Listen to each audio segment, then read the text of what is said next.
मित्रों, स्वागत है आप सभी का आपके अपने YouTube channel smart study classes 77 पर। हम लेकर के आ गए हैं आपके लिए बहुत ही बेहतरीन सीरीज। वो क्या है? TSSB TGT PGT Hindi previous year solve question paper class number 3। इसके पहले की 2 क्लासेस हमारे चैनल पर अपलोड हो चुकी है, आप जाकर देखिए। हमने एक श्रृंखला चलाई हुई है ओल्ड पेपर सीरीज की। उसमें हम जिस भी राज्य में वो हिंदी संबंधित एग्जाम हुआ है TGT लेवल का, तो उसके जो प्रीवियस ईयर क्वेश्चन उनको सॉल्व करवाएंगे, या उसी की सीरीज़ है हमने आपके लिए चलाई है। इतनी मेहनत की जा रही है आपके लिए, तो आप अपना रिस्पांस भी अच्छे तरीके से दें। हमारे चैनल को सब्सक्राइब कर लीजिए। ये चैनल का नाम क्या है? हमारे चैनल का नाम जो है वो स्मार्ट क्लासेस 77 है। आप यूट्यूब पर सर्च करेंगे तो आपको दिख जाएगा आसानी से। इसके अलावा करंट अफेयर की क्लासेस हैं, आप जाकर के देखिए। जनरल अफेयर की क्लासेस हैं, EMRS TGT PGT UP TET police सबकी क्लासेस आपको हमारे चैनल पर मिल जाएंगी। और यह जो सेशन है, सेशन नंबर 3 है, आपके लिए स्टार्ट है। चलिए स्टार्ट करते हैं। Let's start. एक भारतीय आत्मा कहकर किसे पुकारा जाता है? मित्रों, सेम टू सेम यही प्रश्न, एक भारतीय आत्मा किसे कहा जाता है, ऐसा प्रश्न पूछा गया था। कब? वीडियो का जो एग्ज़ाम हुआ है हाल ही में यूपी में, 2018 वाला जो पेपर कैंसिल होकर पुनः परीक्षा हुई है जिसकी, उसमें पूछा गया था एक भारतीय आत्मा किसे कहा जाता है। अब आप सोचिए, आप सोच रहे हैं, आप में से कुछ लोग सोच रहे होंगे ये TGT PGT की क्लास है, हम क्यों देखें, हमें तो वीडियो बनना है, हमें तो लेखपाल बनना है, हमें तो RO परीक्षा क्रैक करनी है। लेकिन मित्रों, आपकी समझ में ये आना चाहिए, यदि आपके पाठ्यक्रम में दिया गया है साहित्यकार और उनकी रचनाएं, तो कौन से साहित्यकार और उनकी रचनाओं के बारे में पूछेगा, या कोई भी नहीं बता सकता है। इसलिए देखिए, एक भारतीय आत्मा यह वीडियो की परीक्षा में पूछा गया और यह पूछा जा रहा है आपको DSSB में। आप बताएं इसका सही जवाब क्या हो जाएगा मित्रों? किसे कहा जाता है? क्या भारतेंदु को कहा जाता है? भारतेंदु यानी जिनका पूरा नाम था भारतेंदु हरिश्चंद्र, या फिर सुभद्रा कुमारी चौहान को कहा जाता है, श्याम नारायण मिश्र को, या फिर माखनलाल चतुर्वेदी को।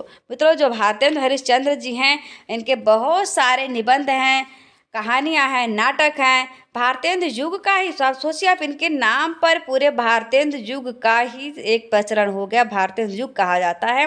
इनके निबंध बहुत प्रसिद्ध हैं। कौन कौन से?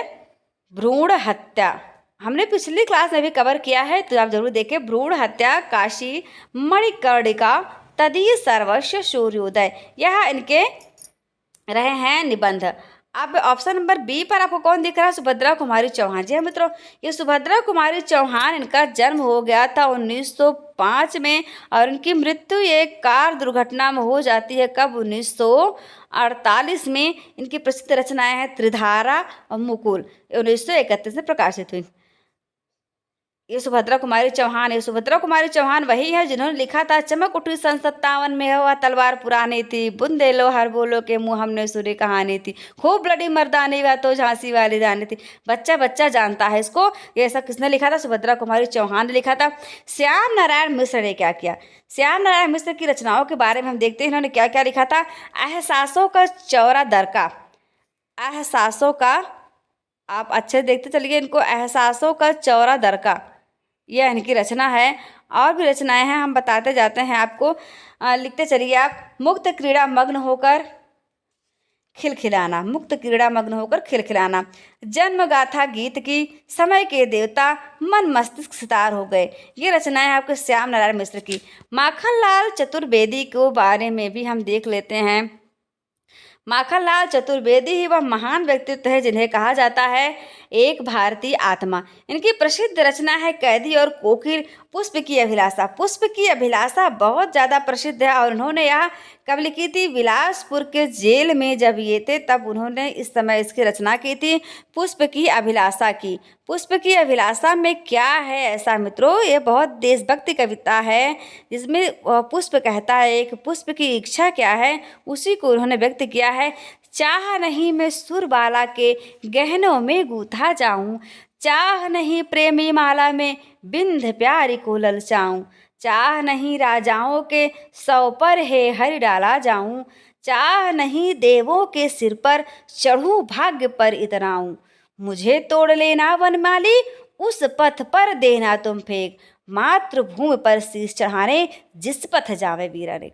यह पुष्प की अभिलाषा कविता है, इसकी कुछ पंक्तियां इधर उधर या कुछ विस्मृत हैं, लेकिन यह मूल भाव इसका जो था वह क्या था, राष्ट्र प्रेम से ओतप्रोत था।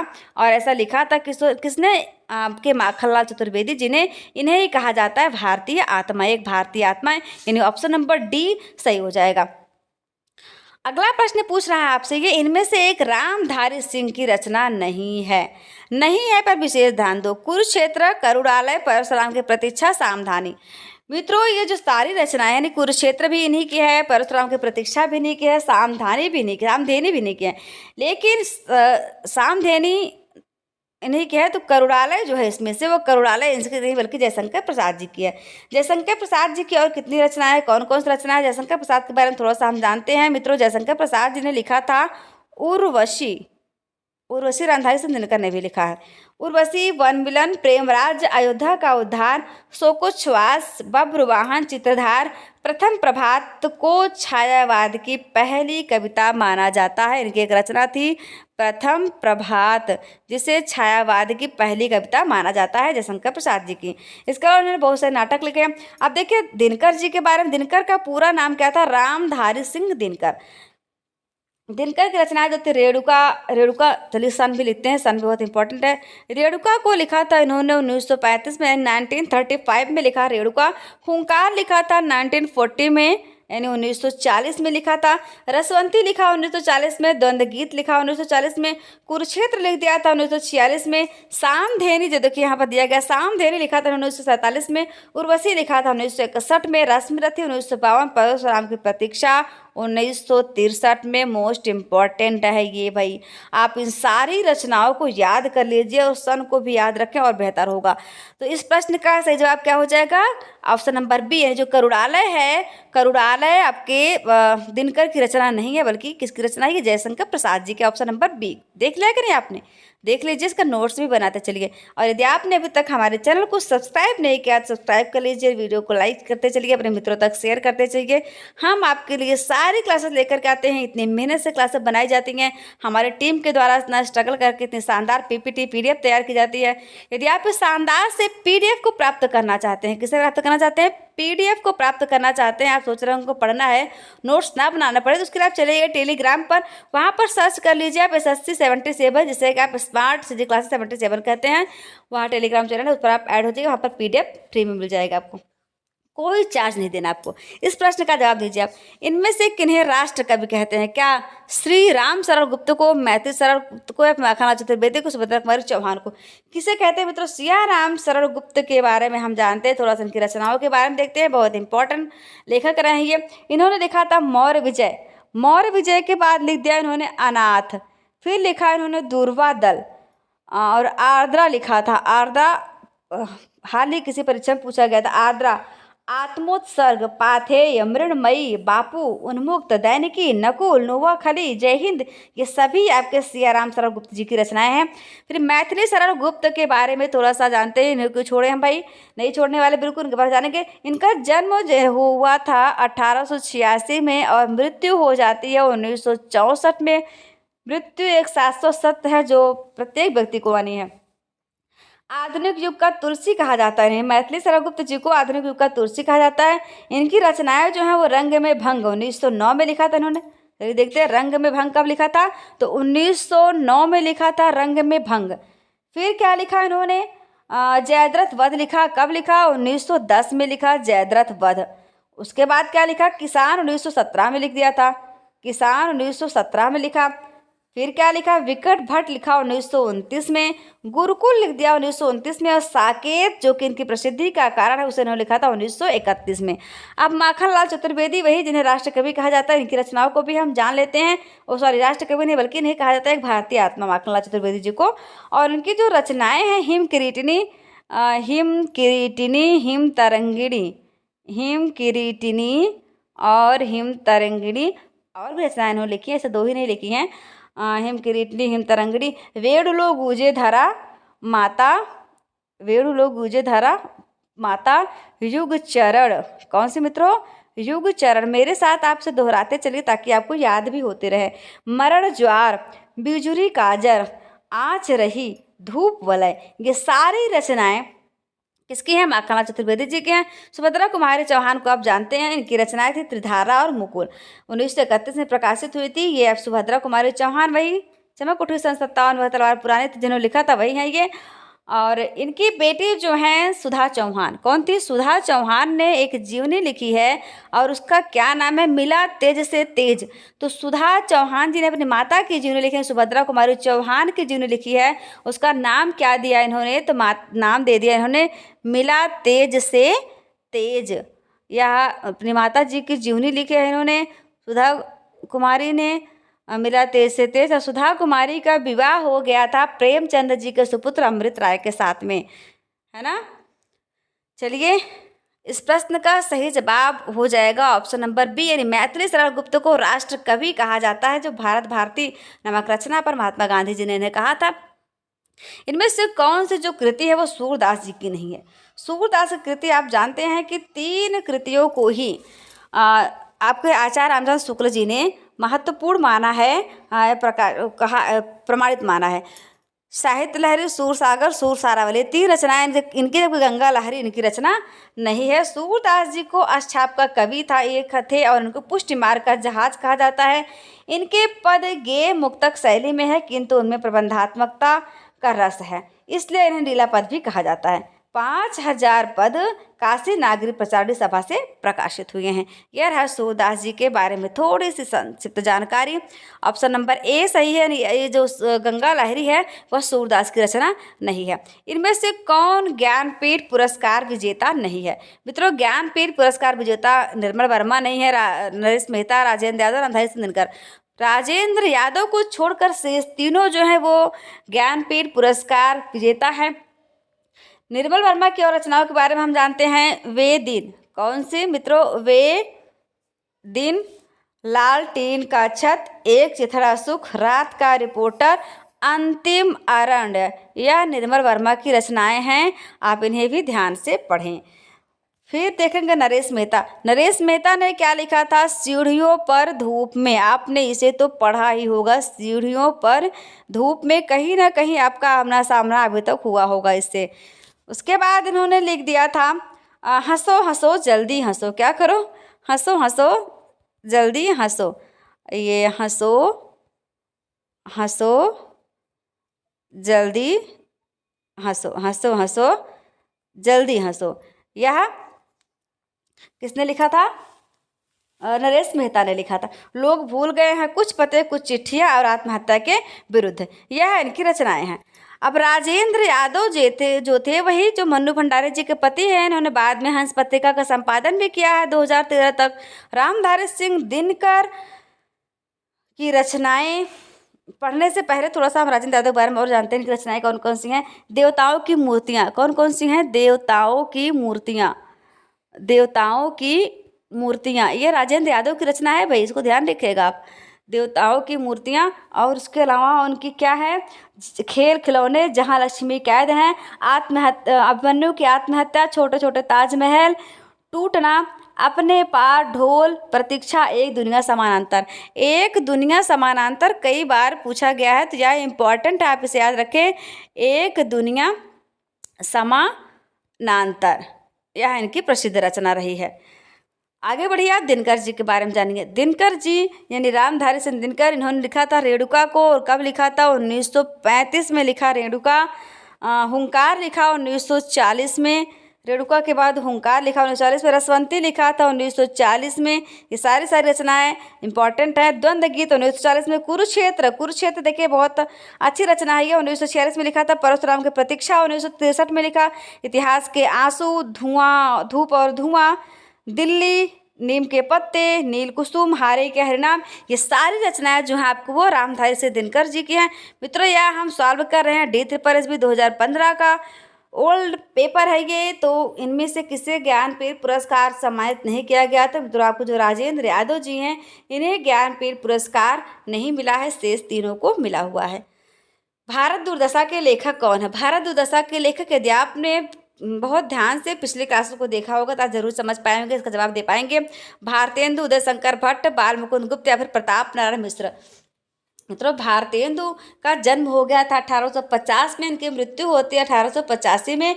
और कहाँ पर? तो काशी में। इनके गुरु जो थे वो सितारे हिंद थे, सितारे शिव प्रसाद सितारे हिंद इनके गुरु थे। इनका उपनाम रसा था, ये रसा नाम से भी काव्य लेखन किया करते थे। क्या नाम था मित्रों? रसा। परीक्षा में अभी प्रश्न बना हुआ है, कई बार बना हुआ है रसा। समस्त रचनाएं इनको जो है 175 हैं और काव्य ग्रंथ जो है वो 70 हैं। 70 का नाम तो आप नहीं याद कर सकते, लेकिन फिर भी कुछ इंपॉर्टेंट है उन्हें देख सकते हैं, जैसे प्रेम मालिका, वैशाख महत्व, प्रेम सरोवर, भारत दुर्दशा, अंधेर नगरी, प्रेम फुलवारी, ये सारी रचनाएं भारतेंदु जी की बहुत मशहूर हैं। उदय शंकर भट्ट जी के बारे में हम जानते हैं थोड़ा सा। उदय शंकर भट्ट जी की जो रचना है वो तक्षशिला 1931 में प्रकाशित हुई थी और यह एक महाकाव्य है। बाल मुकुंद गुप्त, इनका जन्म हो गया था 1865 में। कब हुआ था मित्रों? 1865 में। और मृत्यु इनकी हुई थी 1907 में। कहाँ? रोहतक। रोहतक आप जानते हैं कहाँ पर है। इनके स्फुट कविताओं का जो संकलन है वो मिलता है, कब प्रकाशित कब हुआ था? 1905 में हुआ था। तो कविता की बात करें, गद्य की बात नहीं की हमने। प्रताप नारायण मिश्र, प्रताप नारायण मिश्र का जन्म हुआ था 1856 में। ये 1856 यानी 1856 में। मृत्यु हो जाती है 1894 यानी 1894 में। और इनकी जो रचनाएं हैं, प्रेम पुष्पावली, मन की लहर, लोकोक्ति शतक, त्रिप्यंताम, श्रृंगार विलास और हरगंगा, यह सारी रचनाएं बहुत ज़्यादा इंपॉर्टेंट आपकी परीक्षा के लिए। तो भारत दुर्दशा के लेखक कौन है मित्रों? वह हो जाते हैं आपके भारतेंदु जी। भारतेंदु यानी कि ऑप्शन नंबर ए पर है, आपको दिख रहे होंगे रेड कलर में एकदम चमक रहे हैं, आप देख लीजिए। और फिर बताइए, बिहारी सतसई में कुल दोहों की संख्या कितनी है? बिहारी सतसई में कुल दोहों की संख्या। प्रश्न को पढ़ें मित्रों, यहाँ पर थोड़ा सा आयोग ने गलत किया था तो मैंने उसे सुधारा हुआ है आपको आंसर बताने के लिए। क्योंकि उसमें ना 710 है, ना 726 है, ना 714, ना 705, बल्कि कुल अगर पूछा जा रहा है तो 719 हैं। दोहे और सवैये में लिखा गया है तो कुछ लोग ऐसा कहते हैं कि 713 जो है वो दोहे हैं और 6 सवैये मिला करके 719 हो जाते हैं। लेकिन कुल आपसे पूछा जाए तो आप बता देंगे कि कितने हैं। बिहारी शास्त्री में 719 हैं, यानी ऑप्शन नंबर बी सही हो जाएगा। इसे आयोग ने थोड़ा सा गड़बड़ कर दिया था, कोई बात नहीं, हम सुधार रहे हैं उसे। प्रेमचंद के अपूर्ण उपन्यास का क्या नाम है मित्रों? प्रेमचंद उपन्यासकार, कहानीकार, जो आप कह ले कथाकार, वो कम ही है। प्रेमचंद जी ने आप देखें कि निर्मला भी लिखा था, प्रेमाश्रम भी लिखा था, मंगलसूत्र भी लिखा था, गबन भी लिखा था, लेकिन ये मंगलसूत्र को पूरा नहीं कर पाए थे। इनका मंगलसूत्र जो है वो अपूर्ण ही रह गया था, इसलिए इनका अपूर्ण उपन्यास माना जाता है मंगलसूत्र। इसके अलावा इनकी कहानियाँ बहुत सारी हैं, जैसे परीक्षा लिखा था इन्होंने 1923 में, परीक्षा ले दिया था। गोदान आप जानते ही 1937 में लिखा गया है। अधिकार चिंता 1922 में। आधार 1923 में। सवा शेर गेहूँ लिखा इन्होंने। कफन लिखा 1936 में। स्वर्ग की देवी 1925 में। सदगति 1931 में। दो बैलों की कथा 1931 में। होली का उपहार, प्रेम की होली, बड़े बाबू, बड़े घर की बेटी, बड़े घर की बेटी जो है बहुत ही इंपॉर्टेंट रचना है। बलिदान है एक।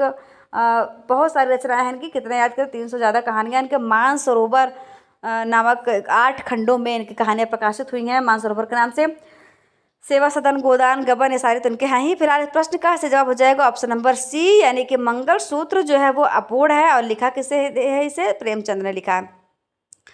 कृष्ण काव्य धारा के प्रवर्तक कौन है मित्रों? कृष्ण काव्य धारा के प्रवर्तक क्या सूरदास जी हैं? जयदेव हैं, सूरदास, चैतन्य महाप्रभु या सूरदास? मित्रों, कृष्ण काव्य धारा को जो प्रवर्तक है अधिकतर लोग मान लेंगे सूरदास जी को, लेकिन नहीं, सूरदास जी से पहले भी, विद्यापति से पहले भी जयदेव हुआ करते थे। जयदेव भी पदावलियाँ गाया करते थे, तो जयदेव को ही कृष्ण काव्य धारा का प्रवर्तक माना जाता है, यानी ऑप्शन नंबर ए सही हो जाएगा, जयदेव। आपको दिख भी रहा होगा स्क्रीन पर। कौन सा शासक दादू दयाल को उपदेशों से प्रभावित था? मित्रों, दादू दयाल जो थे वह किसको प्रभावित करते थे? क्या अकबर को, बाबर को, जहांगीर को, फिर शाहजहां? देखिए, अकबर, बाबर, जहांगीर और शाहजहां के बारे में यदि आपको कुछ जानना है तो आप चले आइए हमारे चैनल पर, स्मार्ट क्लासेस यानी कि SSC 77 पर। वहाँ पर हमारे हिस्ट्री के सर के द्वारा बहुत ही शानदार तरीके से हिस्ट्री पढ़ाई गई है, उन सब के बारे में आप यहाँ पर जान पाएंगे। यहाँ हमसे आप उम्मीद न रखिए, क्यों? क्योंकि हम आपको साहित्य पढ़ा रहे हैं। इस प्रश्न का जवाब आपको हम दे देंगे, क्योंकि जो अकबर था वो दादू दयाल से बहुत प्रभावित था। अकबर जिसने वही दीन इलाही धर्म की स्थापना की थी। और दादू के बारे में दादू की रचनाओं का जो संग्रह है, इनके दो शिष्य पहले संत दास एवं जगन्नाथ। देखिए लिखते हैं यहाँ पर थोड़ा सा, संत क्या नाम था, संत दास एवं जगन्नाथ, इनके दो शिष्य थे, जगन्नाथ और संत दास। इन्होंने सबसे पहले हरडे वाणी शीर्षक से इनकी रचनाओं का संकलन किया, लेकिन बाद में रज्जब ने इनकी रचनाओं का संकलन अंगबधू शीर्षक से प्रस्तुत किया, है ना। दादू दयाल जो थे, दादू को ही दादू दयाल कहा जाता है। केशव दास को कठिन काव्य का प्रेत किस आलोचक ने कहा था? इसे आप बहुत आसानी से बता पाएंगे। क्या हजारी प्रसाद द्विवेदी ने, रामचंद्र शुक्ल ने, या फिर दादू दयाल, या फिर इंद्रनाथ प्रधान ने? मित्रों, केशव दास जो थे उनका जन्म कब हुआ था? देखें हम, उनका जन्म हुआ था 1555 में और इनकी मृत्यु हो जाती है 1617 में। इनका उपनाम आपसे पूछा जा सकता है, उपनाम क्या था? वेदांती मिश्रा था। उपनाम वेदांती मिश्र था, वेदांती मिश्र था इनका। और इनके बारे में क्या बताएं हम आपको? इंद्रजीत सिंह जो ओरछा के राजा थे, उनके आश्रय में रहा करते थे, निम्बार्क संप्रदाय में दीक्षित थे। इनकी रचनाएं कौन कौन सी रचनाएं देख लेते हैं। तो रचनाएं हैं मित्रों इनकी रसिक प्रिया, ये देखें आप, रसिक प्रिया। रसिक प्रिया के बाद और कौन सी रचना थी? रामचंद्रिका 1601, कवि प्रिया 1601, रतन बावनी 1607। ये जो रामचंद्रिका है मित्रों, रामचंद्रिका को इन्होंने एक रात में लिख डाला था और उसी पर तो शुक्ल जी ने उन्हें कहा कि प्रेत की तरह जुट गए और रात भर में ही लिख डाला इसको। तो उन्हें कठिन काव्य का प्रेत कहते थे। तो कठिन गद्य का प्रेत किसे कहते हैं? क्या आपके दिमाग में यह प्रश्न उठा? नहीं उठा तो उठना चाहिए। तो कठिन गद्य का प्रेत कहते हैं अज्ञेय को। अज्ञेय यानी कि सच्चिदानंद हीरानंद वात्स्यायन अज्ञेय जी को कठिन गद्य का प्रेत कहा जाता है। और यह सब कहा किसने है मित्रों? इस प्रश्न के जवाब में देखो, आचार्य रामचंद्र शुक्ल जी ने कह दिया है। आचार्य रामचंद्र शुक्ल जी ने कहा था केशव कठिन काव्य का प्रेत। हजारी प्रसाद जी की रचनाएं हम देखते थोड़ा सा। हजारी प्रसाद की रचनाएं चारुचंद्र की लेख, उसका पुनर्नवा, इसे आप याद रखें। पुनर्नवा के पश्चात अनाम दास का पोथा और बाण भट्ट की आत्मकथा मोस्ट इंपॉर्टेंट रचना है ये, इसके बारे में आप जरूर याद रखें। ऑप्शन नंबर जो है आपका क्या सही हो जाएगा? बी सही हो जाएगा। आगे बढ़े, स्क्रीन पर आपको दिख रहा होगा। तुलसीदास की मृत्यु तिथि आपको बतानी है। इनकी मृत्यु कब हुई थी? तुलसीदास जी को ऐसा कौन सा विरला ही व्यक्ति होगा जो नहीं जानता होगा मित्रों। इनकी मृत्यु के विषय आपसे पूछ रहा है, आप बताइए क्या संवत 1581 में, या फिर संवत 1680 में, संवत 1685, संवत 1682? मित्रों, इनकी मृत्यु हो गई थी संवत 1680 में। एक पंक्ति भी मिलती है, संवत 1680, 80 गंग के तीर, श्रावण शुक्ला सप्तमी, तुलसी तजो शरीर, इस प्रकार की पंक्ति है। यानी इससे यह साबित होता है कि इनकी जो मृत्यु है वह हुई तो 1680 यानी संवत 1680 में। ऑप्शन नंबर बी पर आपको दिख रहा होगा। यह हमारी जो श्रृंखला है हमने चला रखी है ओल्ड ईयर प्रीवियस पेपर की, तो उसमें डी त्रिपल एस बी 2015 का ये जो तीसरी क्लास है। यदि आपने इसके पहले के दोनों क्लासेस नहीं देखे हैं तो आप उसे ज़रूर देखिए और आगे की क्लासेस को देखने के लिए हमारे चैनल को सब्सक्राइब कर लीजिए, वीडियो को लाइक कर दीजिए, शेयर कर दीजिए। बहुत बहुत धन्यवाद आपका हमारे चैनल पर आने के लिए। और हाँ, यदि आप EMRS के जनरल पेपर की तैयारी कर रहे हैं, CGPSC की तैयारी कर रहे हैं, UP PET, TET, TGT, PGT या फिर इतिहास विषय के साथ आप TGT PGT कर रहे हैं, तो आप हमारे क्लास पर अवश्य देखिए। प्लेलिस्ट बनी हुई है, आपको प्रत्येक सब्जेक्ट क्लास आपको वहाँ पर अवश्य मिल जाएगी। यदि आपने अभी तक सब्सक्राइब नहीं किया, सब्सक्राइब कर लीजिए, लाइक कीजिए, अपने मित्रों तक शेयर करिए और हमारे मोटिवेशन को बढ़ाइए। आपके लाइक और शेयर सब्सक्राइब से हमें मोटिवेशन मिलता है और आपके लिए अच्छी अच्छी क्लासेस लेकर आते हैं। बहुत मेहनत की जाती है आपके लिए, तो आप इस मेहनत को चरितार्थ करिए अपने भविष्य को उज्जवल बनाने के लिए। अगली क्लासेस को हम आपके लिए लेकर के आ रहे हैं, आप तैयार रहिए। प्रत्येक क्लास का रिवीजन करते रहिए, स्वस्थ रहिए, मस्त रहिए, अपना का ख्याल रखिए, हंसते रहिए, मुस्कुराते रहिए। नमस्कार, जय हिंद, जय भारत।